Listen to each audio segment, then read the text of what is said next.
గ్రహాల కాలానుగుణంగా ఒక రాశి నుంచి మరొక రాశికి మారుతూ ఉంటాయి. దీని కారణంగా అన్ని రాశులు ప్రభావితమవుతాయి.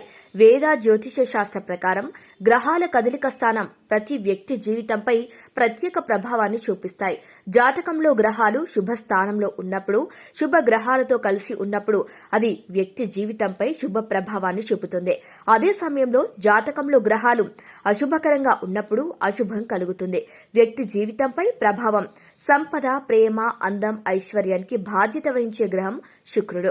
2025వ సంవత్సరంలో శుక్రుడు ఒక రాశి నుంచి మరొక రాశికి బదిలీ అవుతుంది. ఈ సమయంలో చాలా శుభప్రదమైన మాలవ్య రాజ్యయోగం ఏర్పడనుంది. ఈ రాజయోగం ఏర్పడటం వల్ల కొన్ని రాశుల వారు వృత్తి, వ్యాపారాలలో లాభాలను పొందుతారు.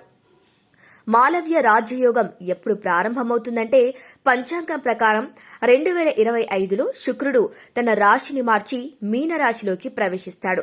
ప్రస్తుతం శుక్రుడు శనీశ్వరుడు అధిపతి అయిన మకర రాశిలో ఉన్నాడు. జ్యోతిష శాస్త్ర లెక్కల ప్రకారం జనవరి 28, 2025న శుక్రుడు తన ఉన్నతమైన మీనరాశిలోకి ప్రవేశించి మాలవ్య అనే రాజయోగాన్ని సృష్టించనున్నాడు. వేద జ్యోతిష శాస్త్రంలో మాలవ్య రాజయోగం చాలా పవిత్రమైన యోగగా పరిగణించబడుతుంది. సంవత్సర ఆరంభంలో మాలవ్య రాజ్యయోగం ఏర్పడటం వల్ల కొన్ని రాశుల వారికి అదృష్టం కలిసి వస్తుంది. ఆ అదృష్ట రాశులు ఏంటంటే వృషభ రాశి. ఈ రాశి వారికి 2025లో శుక్రుడు రాశి మార్చుకోవటం వలన ఏర్పడే మాలవ్య రాజయోగంతో అనేక ప్రయోజనాలు పొందే అవకాశం.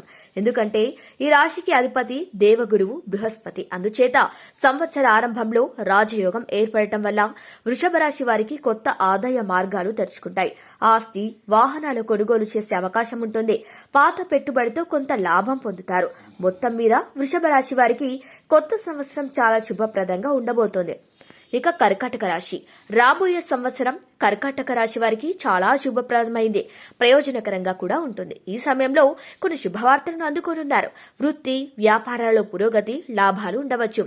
ఈ మాలవ్య రాజ్య యోగంతో ఈ రాశికి చెందిన వారికి సమాజంలో గౌరవం పెరుగుతుంది. కీర్తి ప్రతిష్టలు నెలకొంటాయి.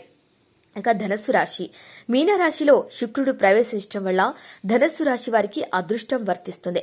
ఎందుకంటే ఈ రాశిలో 4వ ఇంట్లో రాజయోగం ఏర్పడుతుంది. దీనివలన ధనస్సు రాశి వారికి సుఖ సంతోషాలు, సౌకర్యాలు పెరుగుతాయి. స్థిరాస్తి కొనుగోలుకు అవకాశం ఉంటుంది.